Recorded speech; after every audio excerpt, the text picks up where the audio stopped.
মাস ধরে আমি 3 দিন মদিনার মধ্যে মসজিদে নববীতে হুজুরে কারীমের রওজা মুবারকের পাশে বসে থাকতাম।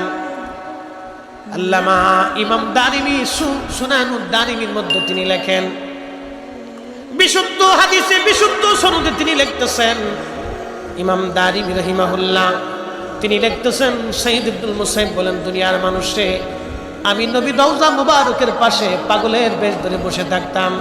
খোদার কসম করে বলি, আজানের সময় হলে আমি নবী রওজা মুবারক থেকে আজানের আওয়াজ পাইতাম। একামতের সময় হলে রাসূলের রওজা মুবারক থেকে একামতের আওয়াজ আসতো।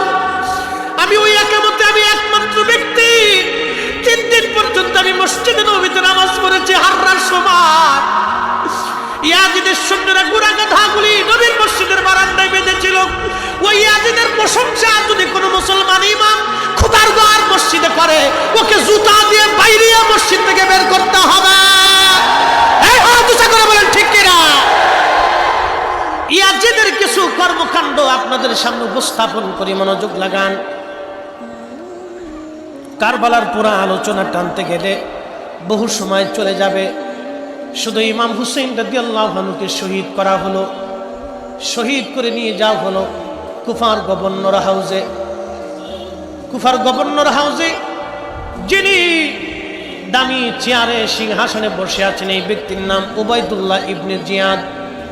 এই উবাইদুল্লাহ ইবনে জিয়াদ ছিলেন জিয়াদের সন্তান। জিয়াদ ছিল জারজ। তার জন্মের মধ্যে ভেজাল ছিল, তার রক্তের মধ্যে ভেজাল। এই ভেজাল রক্তের মধ্যে আল্লাহ দুনিয়াতে একটা সন্তান দিলেন, তার নাম উবাইদুল্লাহ। চেয়ারের মধ্যে বসে হুসেইন রাদিয়াল্লাহু আনহুর পবিত্র মাথা মুবারক নিজের সামনে একটা প্লেটের মধ্যে রেখে একটা লাঠি দিয়ে আওলাদে রাসূলের পবিত্র জবান, ঠোঁট মুবারক এবং নাকের মধ্যে, চোখের মধ্যে আঘাত করতেছিল আর বলতেছিল, হুসাইন বুঝলি ইয়াজিদের সাথে দুশমনি করার ফল কি হয়?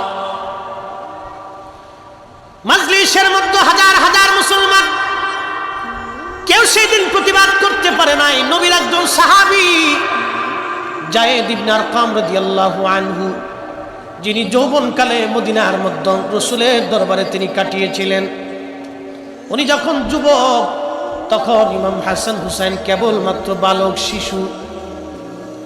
আল্লাহর নবীর সঙ্গে খেলাধুলা করে, নবীর সঙ্গে খেলাধুলা করে। হযরত যায়েদ ইবনে আরকাম যখন বৃদ্ধ, তখন ইমাম হুসাইন শহীদ হয়ে গেলেন। লাঠির উপরে ভর দিয়ে নবীর